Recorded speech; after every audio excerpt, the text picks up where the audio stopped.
बिस्मिल्लाहिर्रहमानिर्रहीम। अस्सलाम वालेकुम, welcome back to my channel. कैसे हैं आप लोग सब? उम्मीद करती हूँ आप लोग सब खैरियत से होंगे जी। मैं भी अल्लाह का शुक्र है बिल्कुल ठीक ठाक। तो जी यहाँ पे शादी ख़त्म पैसे हज़म, यहाँ पे बस इसी तरह का कोई सिलसिला चल रहा था। शादी ख़त्म हो चुकी है, यहाँ पे वलीमे का सेकंड डे है। तो यहाँ पर बहुत ज़्यादा थकन हो गई है कि मतलब नींद तो ऐसा लगता है पूरी हुई ही नहीं है, क्योंकि ज़ाहिर सी बात है शादी में होता यही है कि सारे गेस्ट आए हुए होते हैं, तो मतलब रात देर तक प्रोग्राम चल रहे होते हैं। नींद तो पूरी हो ही नहीं सकती है। रात 2-2 3-3 4-4 बज जाते हैं। शादी में से आओ, चेंज वगैरह करो, ज्वेलरी वगैरह सब सेट करके रखो, तो मतलब काफ़ी टाइम हो जाता है। और फिर सुबह तो आपको पता है बच्चे वही अपने टाइम पर उठ जाते हैं, तो नींद का तो नामो निशान नहीं है कि अभी पूरी होगी। फ़िलहाल तकरीबन 1 हफ़्ता तो लगेगा सेट होने में, अपनी जो रूटीन है उसमें आने में। तो यहाँ पे इस दुल्हन के कमरे में थी मैं, भाभी जो नहीं आई हैं उनके कमरे में आई थी मैं, सारी चीज़ें सेट वगैरह करवा रही थी उनके, क्योंकि ज़ाहिर सी बात है जब बंदा भी नई नई जगह पे आता है तो अभी इतना ज़्यादा वो नहीं पता होता है उसको किस तरह से हमें सेट होना है। तो अगर थोड़ा सा गाइड कर दिया जाए तो उनकी भी हेल्प हो जाती है, हमारे लिए भी अच्छा, हमें भी अच्छा लगता हैगा। तो यहाँ पे मैं उनकी शादी के शरारे वगैरह थे वो सारे सेट करके मैंने उनको उल्टा करके उसको जो है ना बड़ी वाली जो शॉपर्स आती हैं प्लास्टिक की, उसके प्लास्टिक बैग्स जो आते हैं उसके अंदर मैंने उसको रख के, और जो है ना जो डब्बे इनके आए थे ना जिसमें ये शरारे आए थे उसके अंदर पैक करके रख दिया है। क्योंकि कराची में यहाँ पे होता क्या है कि समंदरी हवा होती है, समंदरी हवा से ज्वेलरी वगैरह भी काली हो जाती है पन्नी। और इसके अलावा जो जो ये काम के शरारे होते हैं ना थोड़ी हैवी होते हैं, तो इसका काम जो है ना वो ब्लैक होना शुरू हो जाता है, तो जो बिल्कुल भी अच्छा नहीं लगता है। और ये चीज़ें तो अभी ऐसी होती है कि साल 2 साल तो बंदा पहन ही लेता है किसी ना किसी की शादी में, और नई दुल्हन तो मतलब शादी आती ही रहती है किसी ना किसी के, तो मतलब यूज़ में आता रहता है। तो यहाँ पे ये सारा मेकअप भी इधर उधर हुआ था सारा, तो मैंने सोचा मैं भी इसको भी सेट करके रख देती हूँ, ताकि जिन चीज़ों की इनको नीड होती है वो मैं बाहर रख दूँगी, ऊपर रख दूँगी। बाकी जिन चीज़ों की अभी फ़िलहाल नीड नहीं है तो वो मैं नीचे सेट कर देती हूँ। और बाकी जिस तरह से वो चाहेंगी बाद में तो खुद अपना मेकअप, अपनी ज्वेलरी, अपने ड्रेसेस वगैरह सब बाद में सेट कर लेंगे, लेकिन एक मरतबा तो ज़ाहिर सी बात है हमारा फ़र्ज़ बनता है कि हम उनको पूरा कमरा अच्छे से सेट कर दें। तो यहाँ पे बस मैंने सारी चीज़ों को सेट करके रख दिया था, और बाहर room spray, body spray, face wash और जो क्रीम वगैरह जो होती है बीबी क्रीम वगैरह, हल्की फुल्की सी लिपस्टिक जो होती है वो मैंने बाहर रख दी थी। और बाकी जो है ना क्या बोलते हैं सारी ड्रेसिंग टेबल वगैरह मैंने सारी साफ़ कर दी थी। और इनकी चूड़ियों के जो बॉक्स थे, मतलब चूड़ियाँ जो थी बारात की वलीमे की, वो सारी जो है मैंने सबके सेट्स बना के रख दिए थे, ताकि जब वो कहने लगी कि मैं अपने घर जाऊँगी ना वहाँ पर उनका चूड़ी बॉक्स रहेगा, वो भूल के आ गई असल में। तो चूड़ी बॉक्स हमारे इतना ज़्यादा होता है कि ज़ाहिर सी बात है बंदे के जहन में नहीं रहता है। फिर वो है शीशे का, तो शीशे का तो ज़ाहिर सी बात है फिर आराम से ही किसी गाड़ी में कार में ही आएगा वो, तो इसलिए जो है ना बस वो फिर जब आएंगी वापसी में, अभी तो फ़िलहाल घर जाएंगी, वो घर से जब वापस आएंगी तो वो अपने जो बाकी सामान एक्स्ट्रा उनका रह गया है तो वो जब ले आएंगी। तो यहाँ मैंने उनकी सारी चीज़ों को सेट कर दिया था, और उनकी टेबल भी, ड्रेसिंग टेबल भी साफ़ कर दी थी। और यहाँ पर जो सेज बनी हुई थी ना तो बहुत ज़्यादा फ्लावर्स जो है ना ड्राई हो गए थे और बेजान हो गए थे, तो बिल्कुल भी अच्छे नहीं लग रहे थे, और इससे कमरे में भी बहुत ज़्यादा बेरौनकी हो रही थी और कमरा भी बहुत ज़्यादा ख़राब हो रहा था। यहाँ पे सारे फूल जो होते ना कम ड्राई झड़ रहे थे, मतलब सारे कमरे में ना फैल रहे थे, तो बहुत ज़्यादा ना बुरा सा लग रहा था। तो जी यहाँ पे अम्मा बेटी लिखा हुआ है केक पे, तो मैं बता दूँ अम्मा कौन है बेटी कौन है। तो यहाँ पे अम्मा मैं हूँ, बेटी मेरी बेटी नबिहा है, क्योंकि हम दोनों की बर्थडे एक ही दिन आती है। मेरी बर्थडे होती है 12 नवंबर और नबिहा नूर की बर्थडे होती है 11 नवंबर।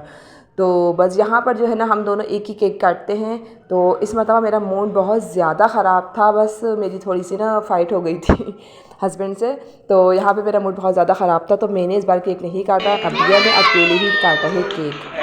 तो यहाँ पे हस्बैंड केक लेकर आए थे, तो नबिया ने अपनी बर्थडे अकेले ही सेलिब्रेशन की है, कोई तैयारी नहीं की नहीं, बल्कि हमें तो पता भी नहीं था कि हमारी बर्थडे, मतलब हम भूल चुके थे क्योंकि शादी थी, वलीमा था उस दिन, मेरी बर्थडे थी ना जिस दिन 12 नवंबर, तो उस दिन वलीमा था। मैं तो खैर भूल गई थी अपनी बर्थडे, और मुझे दूसरे दिन मुझे नबिया की बर्थडे याद थी, तो मैंने विश भी करा था। मैंने नबिया से कहा था कि मैं घर जाके आपकी बर्थडे लाजमी सेलिब्रेट करूँगी। अभी ज़ाहिर सी बात है मेहमानों में लगे हुए हैं हम, और अभी अच्छा भी नहीं लगता हैगा, तो इस वजह से ना मैंने सोचा मैं घर जाऊँगी ना तो मैं सेलिब्रेट करूँगी।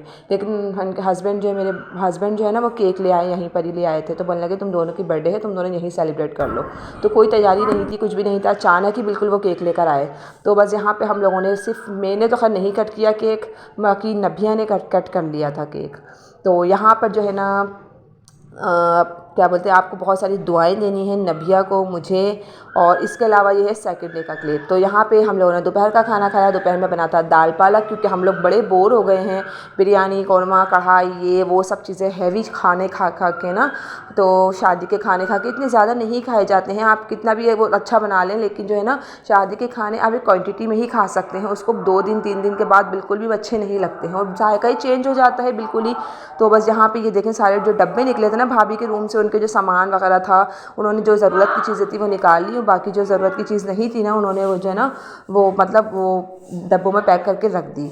और बाकी यहाँ पे मेरी सब्जियाँ लेकर आई थी काफ़ी सारी, तो वो सेट कटिंग हो रही थी। तो यहाँ पे भाभी का रूम मस्जिद सेट हो रहा था, मेरे भाई जो है वहाँ पे वो पढ़ना वो सेट कर रहे थे, जो एक्स्ट्रा सामान है और बाकी ये हार वगैरह है सब सेट कर रहे थे। और बाकी जो हमारे कपड़े लेकर आई थी वो, तो वो भी वो हमें गिफ्ट कर रही थी, यानी कि जो हम लेके से लेकर आते हैं ना कपड़े वो। तो जो हमारे कपड़े थे उन्होंने हम सबको दे दिए, सूट बहुत अच्छे थे। तो ये है कि ना फिर वो सारे कपड़े जिसके थे ना वो मम्मी को बता रही थी, समझा रही थी कि ये किसके सूट हैं, ये किसके सूट हैं। वैसे तो नाम लिखे हुए थे सब सूटों पर, लेकिन जो है ना क्या बोलते हैं मतलब कलर वगैरह का थोड़ा सा इशू होता है, तो सबको खैर अपने अपने सूट पसंद आ गए थे, तो किसी ने भी कोई भी कुछ भी चेंज नहीं किया। और बाकी मेरे हस्बैंड का सूट था, मेरा सूट था। तो ये सास के, नंदों के, सबके जो कपड़े आते हैं ये सारे वही कपड़े थे। और बाकी कुछ चादरें भी थी इसके अंदर जो देने की थी, तो वो सारी जो है ना अम्मी वगैरह जो निपटा देंगी बाद में। तो हमने सोचा अभी हम आए हुए हैं तो हमारे सामने ही सेटिंग हो जाए, क्योंकि बाद में फिर ना अकेला बंदा नहीं कर पाता है, कुछ समझ नहीं आता। 1 से 2 होते हैं ना तो आइडिया अच्छा हो जाता है कि ये चीज़ वहाँ रख लो। अब इन्होंने अपने शॉपीस जो गिफ्ट्स आए हुए थे ना वो सारे गिफ्ट्स भी निकाले और यहाँ पे देखें सेट कर दिए हैं। तो हम हेल्प हो जाती है इस तरह से नई आने वाले बंदे की, क्योंकि आने वाला बंदा जो होता है ना, जैसे नई भाभी आई हैं अब उनको थोड़ा सा टाइम लगेगा एडजस्ट होने में। अब इतनी जल्दी मतलब एडजस्ट नहीं हो सकता, तकरीबन 1 साल लगता है। तो यहाँ पे हमने सारी चीज़ों को हटा दिया था, मतलब जो हटाने वाली थी, सेज वगैरह भी बहुत ज़्यादा ख़राब हो गई थी वो भी हटा दी थी। बाकी रूम भी हमने क्लीन कर दिया था, चादर वगैरह साफ़ करके बिछा दी थी और बाकी बस सारी चीज़ें यहाँ पे सेट कर दी थी। तो मैंने सोचा मैं आपको दिखा देती हूँ। और बाकी जो ये ऊपर की विंडो खोली हुई है ना, तो ये पीछे से हवा आती है यहाँ पर, इसलिए खोली हुई है। तो मतलब जब ज़रूरत नहीं होगी तो बंद कर देंगे। तो बस मेरा ये वाला काम ख़त्म हुआ था, तो मैंने सोचा मैं थोड़े से ना कपड़े वॉश कर लेती हूँ बच्चों के, क्योंकि मुझे आए हुए 8 दिन हो गए हैं और बच्चों के पहनने के कपड़े ना ख़त्म हो गए थे, समझे, सारे मैले हुए थे। तो बस मैंने सोचा मैं ये थोड़े से कपड़े हैंगे ऊपर जाके सारे वॉश कर लेती हूँ। कुछ कपड़े हाथ से धोने के थे, कुछ जो है ना मशीन में धो लिए मैंने, कुछ हाथ से धो लिए। मेरी फिंगर्स में बहुत ज़्यादा पेन होता है, मैं हाथ से कपड़े नहीं धुलते हैं मुझसे बिल्कुल भी, लेकिन फिर भी जो धोने के थे थोड़े बहुत तो वो मैंने धो लिए। बाकी जो है ना जो नहीं मतलब धुल सके तो फिर मैंने जो घर के कपड़े थे ना वो मैंने मशीन में ही निकाल दिए थे। तो इस तरह से मेरी ये वाली टेंशन भी ख़त्म हुई। और ये वाला सूट जो है ना ये अम्मी का सूट मेरी भाभी लेकर आई है, जो मेरी भाभी आई है वो लेकर आई है। तो यहाँ पे ये सूट बहुत अच्छा लग रहा था, गोल्डन कलर में था, ऐसा कलर कॉम्बिनेशन बहुत अच्छे थे। उसके अलावा इसकी एम्ब्रॉयडरी बहुत अच्छी हुई थी। ऐसा सूट मैं मंगवाऊँगी, तो हर बहुत अच्छा लग रहा था ये सूट। और इसके अलावा एक और सूट लेकर अम्मी का वो वही करी है, तो वही नेक्स्ट टाइम जाऊँगी तब लेकर आऊँगी। 2 सूट आए थे अम्मी के, बाकी हम लोग के सब एक सूट थे, मेरे अम्मी के सूट थे, मेरे भाई के सूट थे, बाकी जो है ना उनके अपने सारे खुद के कपड़े थे, तो वो सारे मैंने सेट करवा दिए। मैंने बोले एक मरतबा तो मैं सेट कर दूँ, बाकी आपका जैसा दिल चाहे, जैसा आप सेट करना चाहो अपने रूम को वैसा सेट कर लो। जाहिर सी बात है इंसान अपनी मर्ज़ी के मुताबिक ही सेट करता हैगा, लेकिन जो फैला हुआ सामान होता है ना वो भी बुरा लग रहा था।